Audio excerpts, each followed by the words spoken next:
Good morning, beta ji. So today we are going to discuss about transgenic animals. Transgenic animals क्या होते हैं, हमारे किस काम के हैं, हम क्यों पढ़ते हैं इनको, transgenic animals. So in previous lecture बेटा मैंने आपको ट्रांसजेनिक एनिमल्स, ट्रांसजेनिक का मतलब समझाया था. What is transgenic? ट्रांसजेनिक का सिंपल मीनिंग होता है कि हमने क्या किया है. ट्रांस का मतलब है डिफरेंट, जेनिक का मतलब जीन्स. ठीक है ना. That is DNA transfer, DNA transfer between two different species. दो डिफरेंट स्पीशीज के बीच में जब डीएनए का ट्रांसफर होता है तो जो ऑर्गेनिज्म फॉर्म होता है बाद में वो होता है ट्रांसजेनिक ऑर्गेनिज्म. ठीक है ना. फॉर एग्जांपल मैंने बैक्टीरिया का डीएनए जब प्लांट में डाला था, ठीक है ना. Now plant and bacteria two different species. So वो दोनों अलग अलग स्पीशीज हैं हमारे पास, प्लांट्स एंड बैक्टीरिया. इसीलिए जो हमारे पास बीटी कॉटन प्लांट हमने बनाया था बेटा जी, वो ट्रांसजेनिक प्लांट था. ठीक है ना. आज हम बात करने वाले हैं ट्रांसजेनिक एनिमल्स के बारे में, यानी कि एनिमल्स के अंदर हमने फॉरेन जीन्स इंसर्ट करवा के देखनी है. ठीक है ना. एनिमल्स के डीएनए को चेंज करना है, मैनिपुलेट करना है बाय एडिंग फॉरेन जीन. कोई दूसरी स्पीशीज की जीन जब हम एनिमल्स के डीएनए के अंदर इंसर्ट करते हैं तो एनिमल्स का डीएनए मैनिपुलेट होता है. ठीक है ना. और क्या फॉर्म होते हैं फिर? ट्रांसजेनिक एनिमल्स फॉर्म होते हैं. So now what is the definition of transgenic animals? These are the animals that have had their DNA manipulated, जिनका DNA मैनिपुलेट कर दिया गया है to express an additional और foreign gene, ताकि वो किसी foreign gene को express कर सकें. बेटा एक्सप्रेस कर सके का मतलब क्या होता है? ठीक है ना. एक्सप्रेशन का मतलब होता है कि हमने जीन तो इंसर्ट कर दिया, ठीक है ना, डीएनए तो इंसर्ट हो चुका है. अब डीएनए से क्या बनना चाहिए? मैसेंजर आरएनए फॉर्म होना चाहिए. ठीक है ना. और उसके बाद हमारे जो प्रोटीन्स हैं वो फॉर्म होने चाहिए. ठीक है ना. तो अगर किसी कोई जीन ये चीज कर पा रही है, और इस प्रोसेस को हम लोग क्या नाम देते हैं? This process is known as central dogma. ठीक है ना. हमने जेनेटिक्स के अंदर ये चीज सीखी है, ये सेंट्रल डोगमा कहते हैं इस प्रोसेस को. Now this central dogma is very important, ये बहुत इंपॉर्टेंट है. अगर कोई जीन सेंट्रल डोगमा कर रही है, यानी कि डीएनए क्या है? डीएनए के ऊपर ही जीन्स प्रेजेंट होते हैं. जीन जो है उससे एमआरएनए बन रहा है, फिर उसके बाद प्रोटीन्स बन रहे हैं. ठीक है ना. अगर कोई जीन प्रोटीन बना पा रही है, that means that gene is expressing itself. Gene खुद को एक्सप्रेस कर रही है प्रोटीन्स की फॉर्म में. अगर कोई जीन खुद को एक्सप्रेस नहीं कर पा रही है बेटा, तब उसके कंसर्न्ड प्रोटीन्स भी फॉर्म नहीं होंगे. ठीक है जी. Okay. So now next thing आ जाती है हमारे पास. 95% से ज्यादा ट्रांसजेनिक एनिमल्स जितने आज तक हमने बनाए हैं, ठीक है ना. लेट्स सपोज कि हमने 100 ट्रांसजेनिक एनिमल्स बनाए हैं, उनमें से 95 ऐसे हैं जो माइस हैं. ठीक है ना, जो कि माइस है. उसके अलावा हमारे पास ट्रांसजेनिक रैट्स भी हैं, transgenic sheeps, transgenic rabbits, transgenic pigs, transgenic cow and transgenic fish. ठीक है ना. ये वो एनिमल्स हैं जिनके अंदर हमने फॉरेन जीन्स इंसर्ट करवा के देखी हैं और वो जीन्स एक्सप्रेस भी करती हैं. ठीक है ना. ऐसा क्यों करते हैं हम लोग? ठीक है ना. एनिमल्स के अंदर हम लोग फॉरेन जीन इंसर्ट क्यों करवाते हैं? हमारा बेसिक मोटिव क्या है, क्यों करवाई जाती है ये चीज? ठीक है ना. तो उसके कुछ रीजंस हैं बेटा जी. वो रीजंस क्या हैं हमारे पास? First of all the major reason is to study the normal physiology and development. हम ताकि एनिमल्स की जो डेवलपमेंट है उसको अच्छे से समझ सके. ठीक है ना. जैसे कि ट्रांसजेनिक एनिमल्स जो होते हैं वो हमें अलाउ करते हैं ये समझने के लिए that how gene affect the normal functioning of body. कि कैसे कोई gene, foreign gene of course. चलिए मैं आपको ड्रॉ कर देता हूँ. नाउ लेट्स सपोज बेटा कि दिस इज अ एनिमल. ठीक है ना. ये कोई एनिमल है और यहाँ पर ये है मेरे पास फॉरेन डीएनए. ठीक है ना. या कोई जीन है, let's suppose this is a gene. ठीक है जी. ये मेरे पास एक जीन की फ्रेगमेंट है, डबल स्ट्रैंडेड. ठीक है ना, जो कि फॉरेन है. दोनों अलग अलग स्पीशीज से बिलोंग करते हैं। अब मैं ये जानना चाहता हूं कि जब मैंने इस फॉरेन जीन को इंसर्ट करवाया एनिमल के अंदर, तो उसके बाद एनिमल की बॉडी के अंदर क्या चेंज देखने को मिलता है, ठीक है ना। किस तरह का जो चेंज है वो एनिमल बॉडी के अंदर आता है, ये देखना है, ठीक है ना, कि इसके अंदर क्या चेंज आएगा, कैसे कोई फॉरेन जीन किसी एनिमल की बॉडी के ऊपर इम्पैक्ट करती है, ये स्टडी कर सकते हैं हम, ठीक है ना। ओके, नेक्स्ट थिंग आ गई है बेटा हमारे पास के for example by introducing genes from other species that alters the formation of particular factor, and by studying its biological effect we can gain knowledge about the biological role of a factor in our body। कहते कि now let's suppose, चलिए मैं यहाँ पर आपको एक example और देता हूँ कि ये मेरे पास एक फॉरेन जीन है, ठीक है ना। जैसे मैंने आपको पहले भी कहा था, ये एक मेरे पास फॉरेन जीन है, और ये फॉरेन जीन लेट्स सपोज बनाती है एक एंजाइम, ठीक है ना, जिसका नाम है एंजाइम ए, ठीक है ना। एंजाइम ए फॉर्म करती है ये जीन, ठीक है जी। अब ये जीन एंजाइम ए फॉर्म करती है और ये है हमारे पास एनिमल, ठीक ना, ये एनिमल बॉडी है। अब हो सकता है कि इस एनिमल के अंदर, इस पर्टिकुलर एनिमल के अंदर एंजाइम ए फॉर्म ना होती हो, ठीक है ना, एंजाइम ए फॉर्म ना हो रही हो, ठीक है ना। ओके, तो जब हम एंजाइम में ए वाले जीन को इस एनिमल की बॉडी के अंदर इंसर्ट करवा देंगे तो क्या होगा, तो अब हमें पता चलेगा कि जब एंजाइम ए एनिमल बॉडी के अंदर फॉर्म होना शुरू हो जाएगा तो एनिमल की बॉडी के अंदर क्या चेंजेस आते हैं, ठीक है ना। जिस वजह से हमें इस एंजाइम ए का, या कह लो कि इस फॉरेन जीन का बायोलॉजिकल रोल पता चल जाएगा कि ये जीन करती क्या है, ठीक है ना। अलग अलग एनिमल्स की बॉडी के अंदर इसका क्या फंक्शन है, ठीक है जी। तो हमारी जो नॉलेज है उसको एनहांस करते हैं ये एक्सपेरिमेंट्स जो होते हैं इस तरह के, ठीक है जी। चलिए मूविंग फॉरवर्ड, अब आगे बढ़ते हैं। नेक्स्ट जो चीज है बेटा हमारे पास, वो आती है स्टडी ऑफ डिजीज। किसी डिजीज को स्टडी करने के लिए भी यूज होते हैं, ठीक है ना।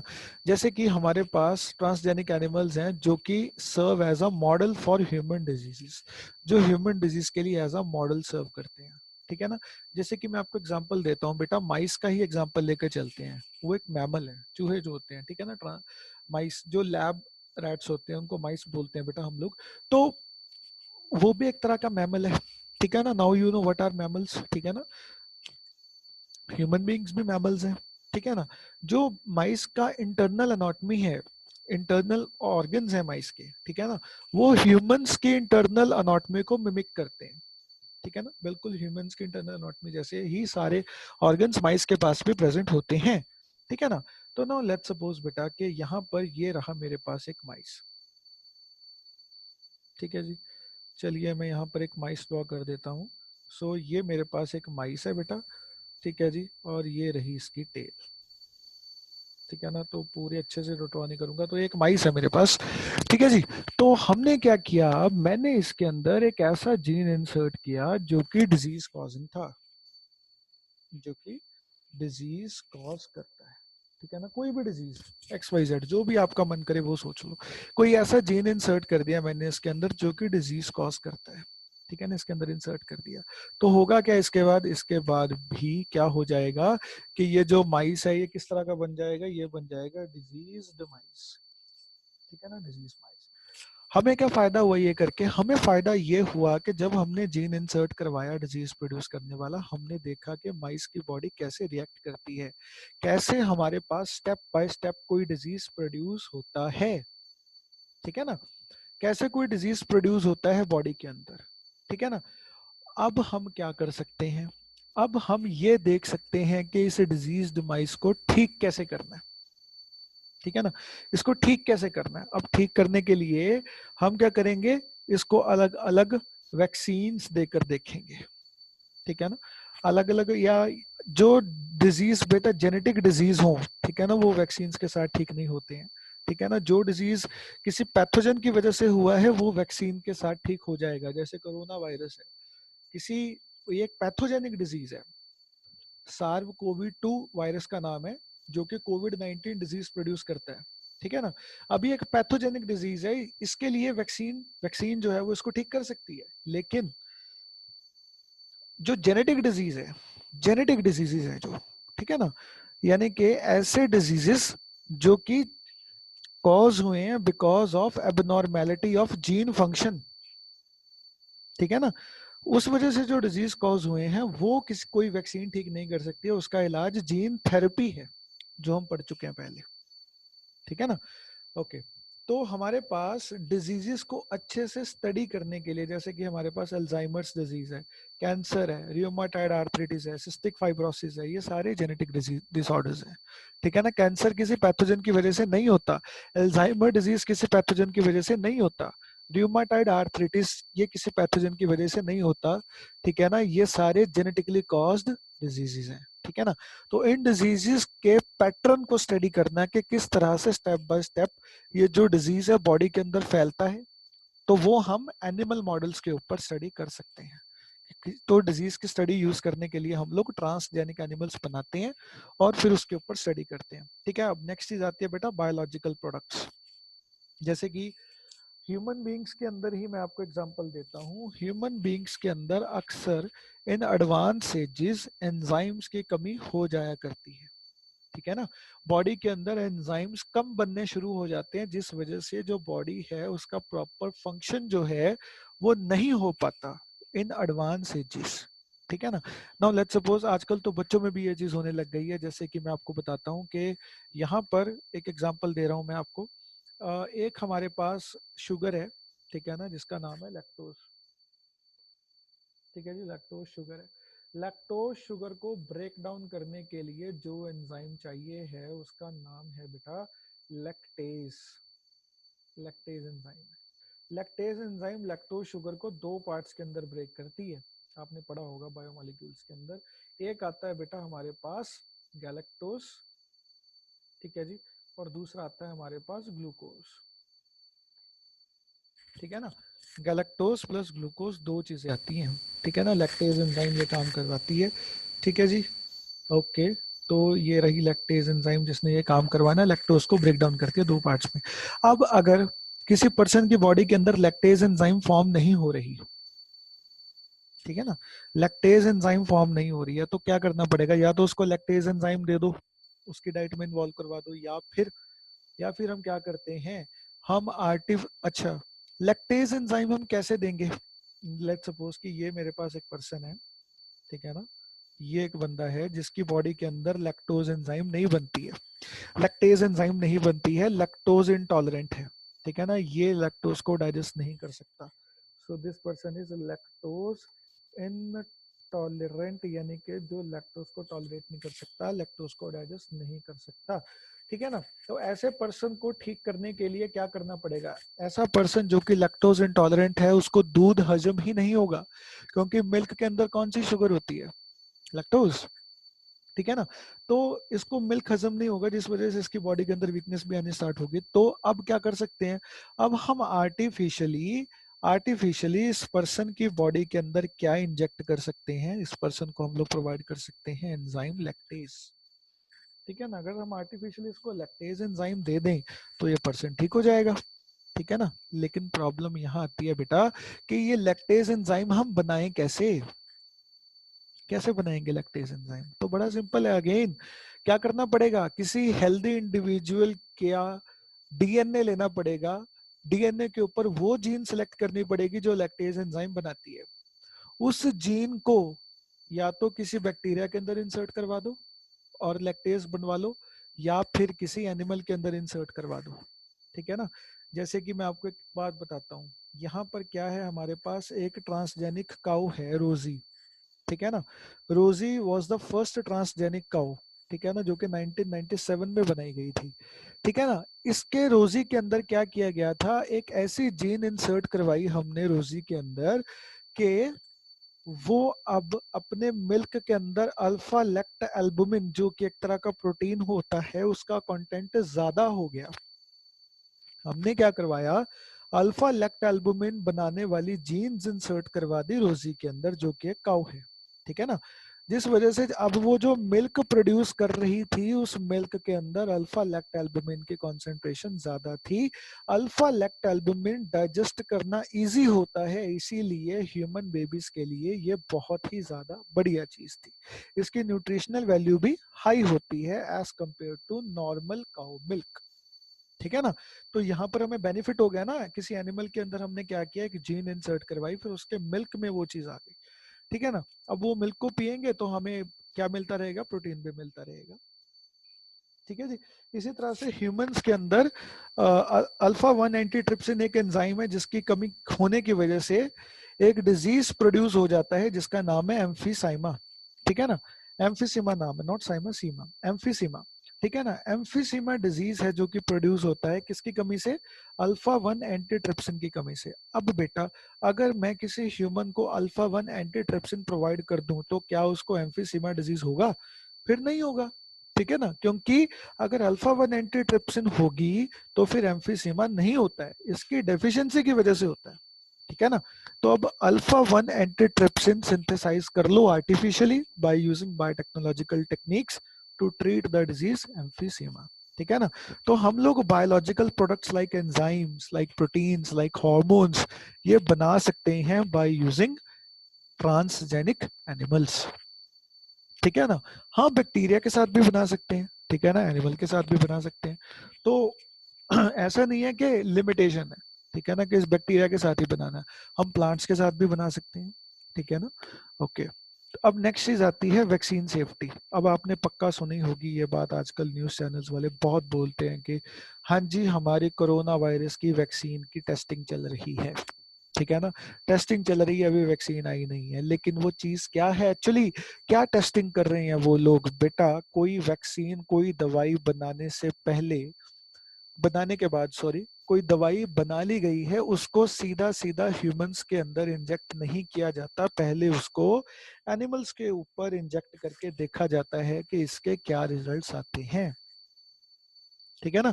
तो हमने ट्रांसजेनिक माइस को यूज किया था अपनी वैक्सीन को टेस्ट करने के लिए। ट्रांसजेनिक माइस अगर ये टेस्ट पास कर जाता है फिर बारी आती है हमारे पास ट्रांसजेनिक मंकीज की। ठीक है ना। अगर वो भी ये टेस्ट फेस पार कर जाते हैं फिर उसके बाद ह्यूमंस के ऊपर टेस्टिंग स्टार्ट होती है। ठीक है ना।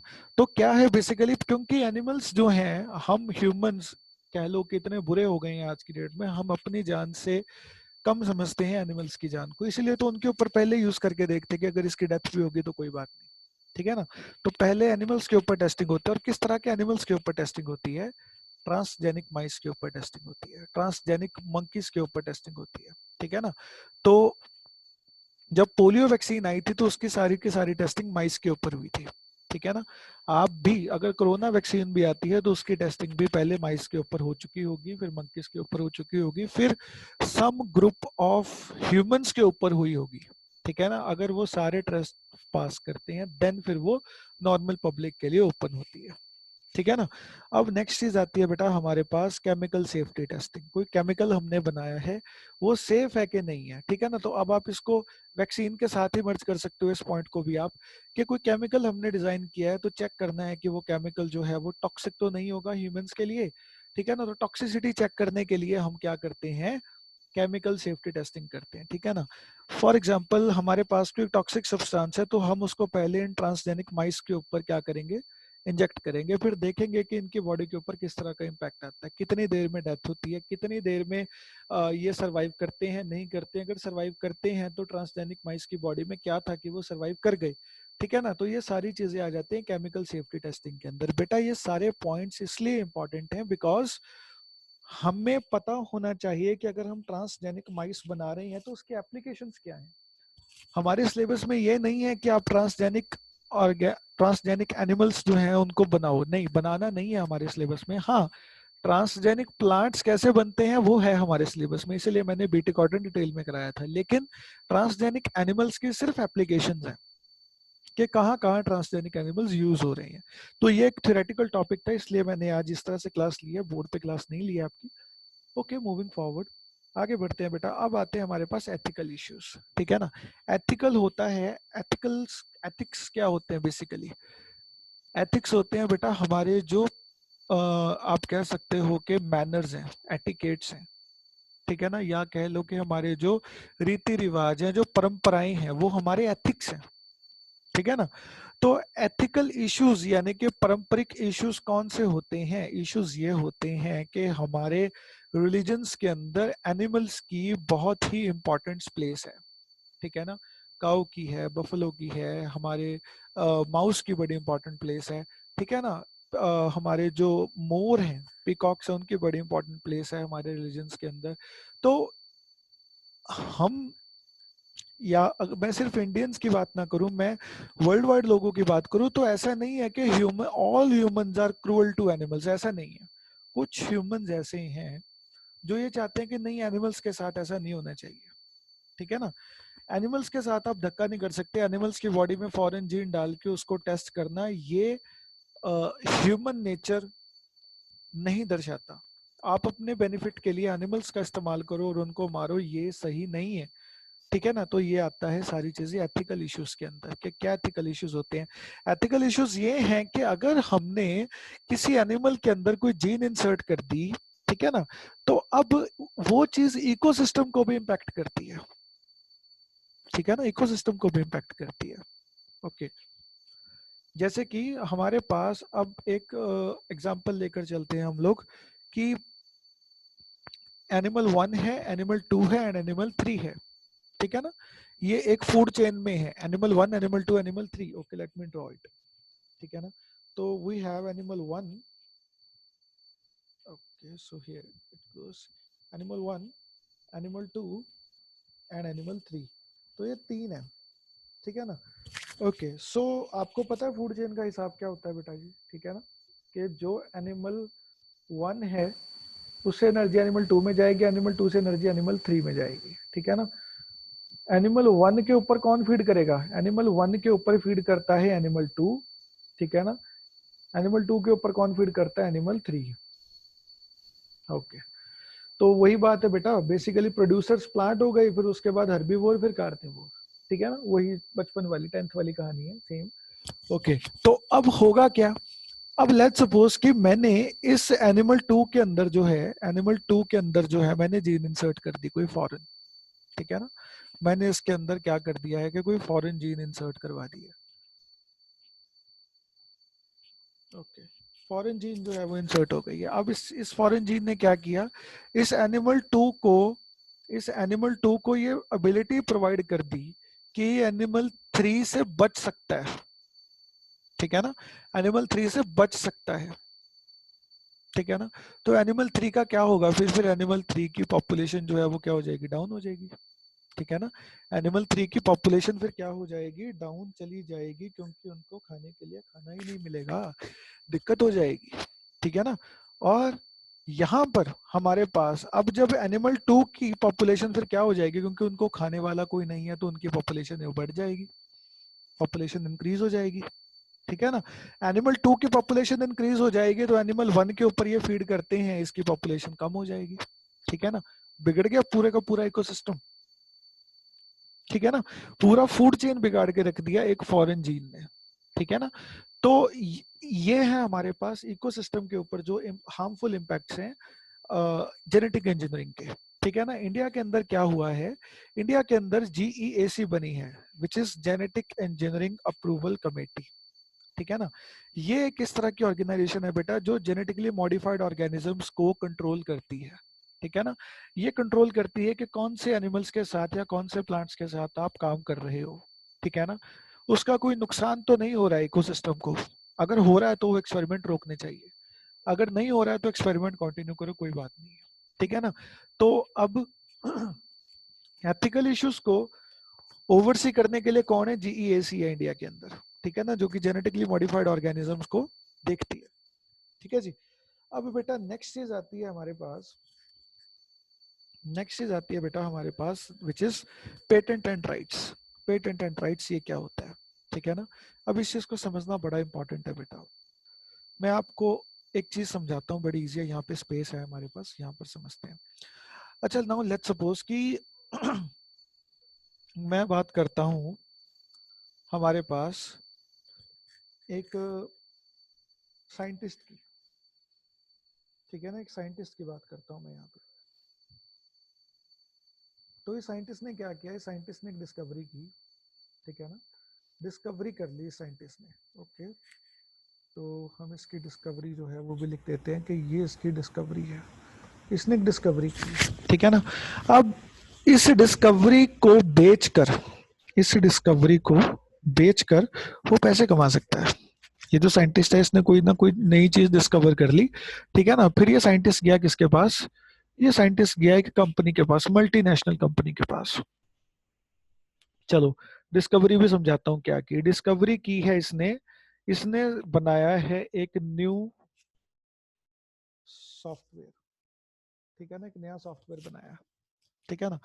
कोई नया सॉफ्टवेयर जो है इसने डिजाइन कर लिया। अब ये साइंटिस्ट कहाँ जाएगा, ये जाएगा एक कंपनी के पास, ठीक है ना, एक मल्टीनेशनल कंपनी के पास चला गया है। अब ये कंपनी को जाके क्या बोलेगा, ये कंपनी को जाके बोलेगा जी कि मैंने एक नया सॉफ्टवेयर बनाया है जो आपकी कंपनी के लिए बहुत बेनिफिशियल है, ठीक है ना। आप ऐसा करो, आप ऐसा करो कि ये मेरा सॉफ्टवेयर यूज करके देखो आपको बेनिफिट होता है कि नहीं, ठीक है ना। सॉफ्टवेयर दे देगा इनको, तो मल्टीनेशनल कंपनी उसको यूज करके देखेगी कि हाँ बेनिफिट हो रहा है कि नहीं हो रहा है। अगर बेनिफिट हो रहा है, वो सॉफ्टवेयर कुछ ऐसा है जो इस कंपनी को बहुत प्रॉफिट दे सकता है, तो कंपनी क्या करेगी, वो इसको खरीद लेगी, ठीक है ना, इस साइंटिस्ट को हायर कर लेगी, ठीक है ना। तो हुआ क्या कि बेसिकली कंपनी ने इस साइंटिस्ट को हायर कर लिया, ठीक है ना, कि भैया तू बहुत बढ़िया काम कर रहे हो, आप ऐसे ही काम करते रहो और हमें ये सॉफ्टवेयर बना के देते रहो, ठीक है ना।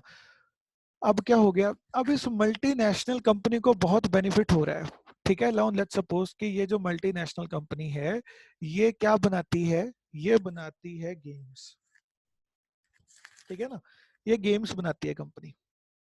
और इसके कंपटीशन में एक और कंपनी है, ठीक है ना, इसको हम लोग कंपनी 2 नाम दे देते हैं, कंपनी 2 नाम दे देते हैं, ठीक है। ये कंपनी भी क्या बनाती है, ये कंपनी भी बनाती है गेम्स, दोनों कंपनी गेम्स बनाती है, ठीक है ना, जो ऑनलाइन गेम्स होते हैं खेलने वाली, ठीक है ना। दोनों कंपनीज गेम बनाते हैं, दोनों एक दूसरे के कंपटीशन में कंपनीज ये, ठीक है ना। अब कंपनी 2 को भी पता लग गया कि भैया इस कंपनी के पास, कंपनी 1 के पास कोई नया सॉफ्टवेयर आया जिस वजह से उनको बहुत प्रॉफिट हो रहा है, जिस वजह से उनको बहुत ही ज्यादा प्रॉफिट हो रहा है, ठीक है जी, प्रॉफिट हो रहा है, ठीक है ना। तो क्या होगा, तो जनरली क्या होना चाहिए कि कंपनी 2 क्या करेगी, देख लेगी कि कौन सा सॉफ्टवेयर यूज कर रहे हैं, तो कंपनी 2 भी वही सॉफ्टवेयर यूज करना स्टार्ट कर देगी और प्रॉफिट कमाना शुरू कर देगी, ठीक है ना, प्रॉफिट कमाना शुरू कर देगी। लेकिन लेकिन ऐसा होता नहीं है, ये कंपनी 2 जो है ये बिना इसकी इजाजत के, बिना इस मल्टीनेशनल कंपनी की इजाजत के ये सॉफ्टवेयर यूज नहीं कर सकती।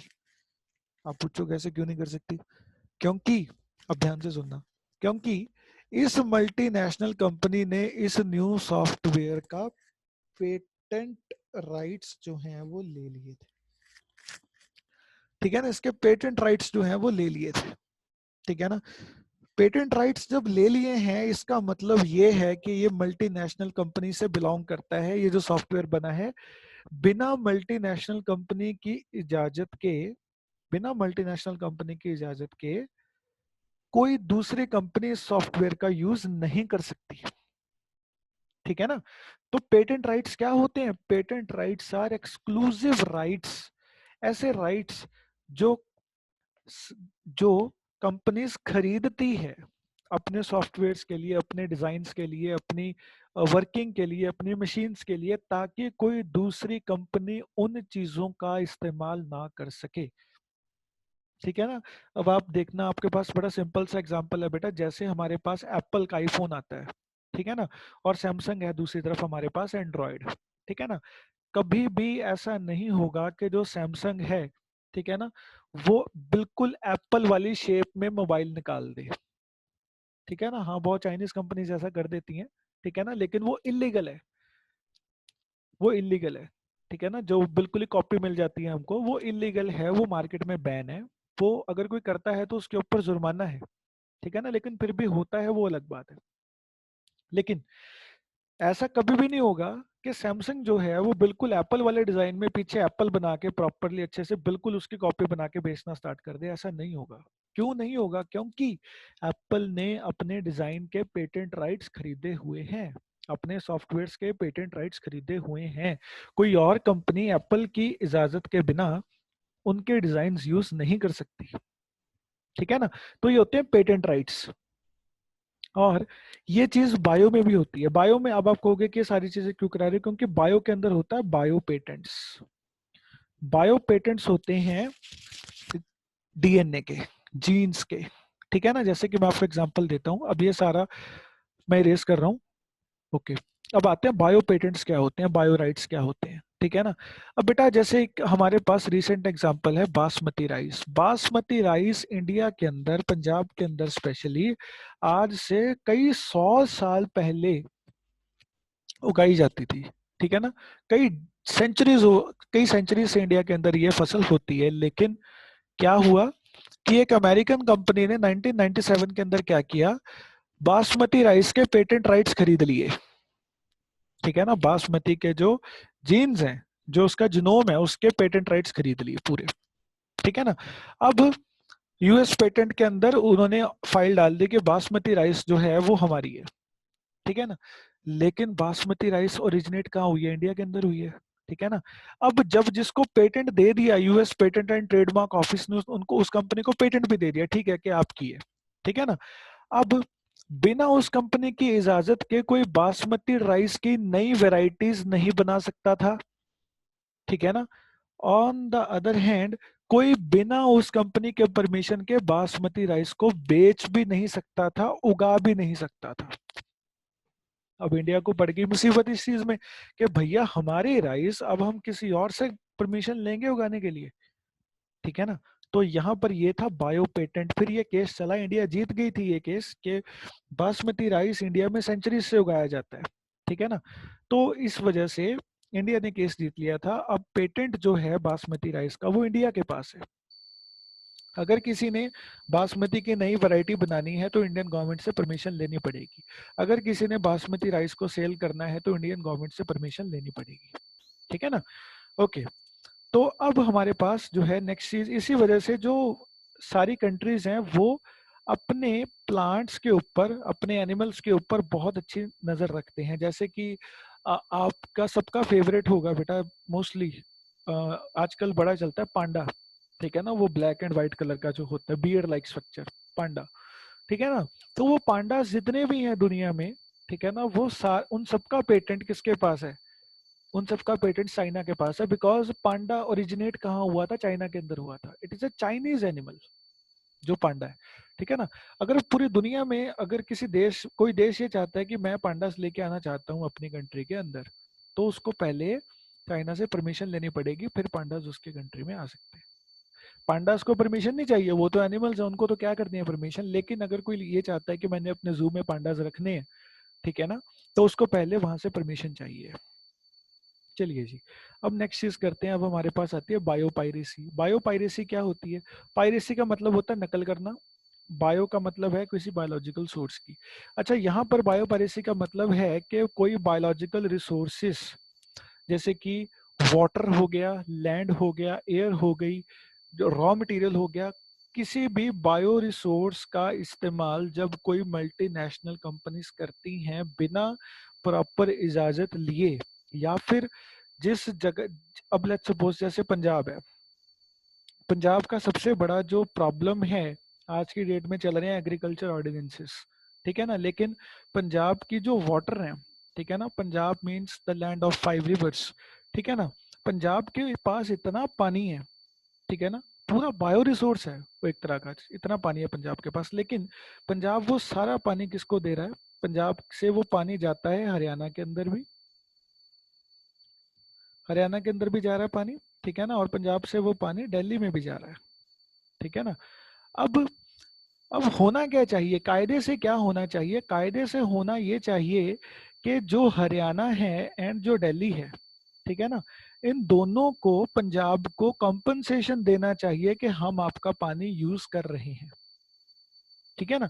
लेकिन ये देते नहीं है। ये बहुत पुराना मसला है पंजाब का, ठीक है ना। तो ये बायोपायरेसी से रिलेटेड है, मैं इसलिए बता रहा हूँ। अच्छा, आजकल क्या हो रहा है, एग्रीकल्चर ऑर्डिनेंस जो आए हैं, बिल्कुल सेम चीज है। एग्रीकल्चर ऑर्डिनेंस क्या बोलते हैं? एग्रीकल्चर ऑर्डिनेंस कहते हैं कि जो जमीनें हैं, हम प्राइवेट कंपनीज जो हैं वो जमीनों को हायर करेंगी, ठीक है ना, और जमीनें हायर करने के बाद अपनी मर्जी से हम फार्मिंग करेंगे, अपने बंदों से फार्मिंग करवाएंगे, ठीक है ना, जिनकी जमीनें हैं उनको कुछ पैसे देके भेज देंगे वापस। अब हो क्या रहा है? अब हो ये रहा है कि बायो रिसोर्स क्या है? पूरी की पूरी फर्टाइल सॉइल, ठीक है ना, उसको मल्टीनेशनल कंपनीज यूज करेंगी आके, बिना कंपनसेट किए लोकल पीपल को, जो यहाँ के बाशिंदे हैं, जो यहाँ पर सदियों से खेती करते आ रहे हैं, उनको कोई कंपनसेशन नहीं है उस चीज का, ठीक है ना। बिना कंपनसेशन के मल्टीनेशनल कंपनीज आके जब बायो रिसोर्सेज को यूज करती हैं, that term is known as biopiracy, ठीक है ना, वो बायोपायरेसी हो जाती है। अब अच्छा, ये मल्टीनेशनल कंपनीज ऐसा करती क्यों है? मल्टीनेशनल कंपनीज इसलिए ऐसा करती हैं बिकॉज, अगर मैं आपको एक बात समझाऊं कि अगर मैं बात करता हूं यूएसए की, यूनाइटेड स्टेट्स ऑफ अमेरिका, अगर मैं बात करता हूं रशिया की, ठीक है ना, अगर मैं बात करता हूं इंडिया की, ठीक है ना, इंडिया की, अब अगर इन तीनों को कंपेयर करोगे तो मोस्ट डेवलप्ड इनमें कौन है? यूएसए। यूएसए डेवलप्ड है, रशिया डेवलप्ड है, ठीक है ना, दोनों टक्कर के एक दूसरे के, इंडिया इनके कंपैरेटिवली अंडर डेवलप्ड है, ठीक है ना। लेकिन इंडिया इनसे एडवांस कहां पर है? इंडिया की सॉइल फर्टिलिटी, ठीक है ना। इंडिया की जो सॉइल फर्टिलिटी है वो ना, यूएसए की सॉइल इतनी फर्टाइल है ना रशिया की सॉइल इतनी फर्टाइल है। अब क्या होगा? अब जो ये कंपनीज हैं, जो यूएसए एंड रशिया की कंपनीज है, वो कहाँ आएंगी? वो इंडिया के पास आएंगी। क्यों आएंगी? Because because USA and Russia के पास जो बायो रिसोर्सेज हैं वो लिमिटेड है, बायो रिसोर्सेज लिमिटेड है। अब अगर बायो रिसोर्सेज लिमिटेड हैं तो फिर इंडस्ट्रीज कैसे सरवाइव करेंगी? बिकॉज इंडस्ट्रीज को तो रॉ मटेरियल चाहिए, ठीक है ना। अब अगर आपने मैगी खानी है तो मैगी बनने के लिए पहले वीट तो होनी चाहिए ना, तो वीट मिलेगी कहाँ से? वो आएगी सॉइल से ऑफ कोर्स, ठीक है ना, लैंड होगी वहां पर वीट ग्रो होगी, उसके बाद उसको प्रोसेस करके फिर मैगी बनेगी, ठीक है ना। तो इंडस्ट्रीज को रॉ मटेरियल चाहिए होता है। रॉ मटेरियल चीप कहाँ मिलता है? अंडर डेवलप्ड कंट्रीज के अंदर, ठीक है ना, अंडर डेवलप्ड कंट्रीज के अंदर मिलता है। तो इसी वजह से बायोपायरेसी की जाती है, जो कि इलीगल है। अगर आप बिना वहां के लोगों को कंपनसेट किए करते हो, बिना प्रॉपर ऑथराइजेशन के करते हो, ठीक है ना। So this is biopiracy. Okay जी, अब मूविंग फॉरवर्ड, नेक्स्ट चलते हैं। अगली चीज जो है, आजकल लोग जो है वो थोड़ा जागरूक हो रहे हैं, यही बात जो मैंने है बता दी आपको बायोपायरेसी के बारे में, कि डेवलप्ड नेशन ऐसा क्यों करते हैं, ठीक है ना। इंडियन पार्लियामेंट ने रिसेंटली क्लियर किया है that second amendment of Indian patent bills that take issue on biopiracy into consideration. India के अंदर भी अब जो बायोपायरेसी का ये इशू है उसके लिए लॉ बना दिया गया है इंडियन पेटेंट बिल सेक्शन के अंदर, जिसके अंदर अगर कोई बायोपायरेसी करता पाया जाता है तो उस कंपनी को बड़े से बड़ा फाइन होता है, ठीक है ना। तो अब ये सारी बातें जो हैं बेटा हमने कर ली हैं। आज आज का लेक्चर ओवर है हमारा। यहाँ पर हमारे एक दो छोटे से टॉपिक रहते हैं इस चैप्टर में, अदरवाइज ये चैप्टर कंप्लीट है, ठीक है ना। अब आपसे मेरा अनुरोध है कि जो मैंने आपको असाइनमेंट भेजी हुई थी वो मुझे सेंड कर दो बेटा, ठीक है ना, क्योंकि उन असाइनमेंट्स के बिना मैं ये नहीं मानूंगा कि आप घर पे पढ़ते हो। अगर असाइनमेंट मुझे विद इन 2 to 3 days नहीं मिलती है तो आपके घर पे कॉल हो जाएगा कि बेटा आपका पढ़ नहीं रहा जी, ठीक है जी। सो थैंक्स फॉर ज्वाइनिंग, मिलते हैं नेक्स्ट लेक्चर के अंदर।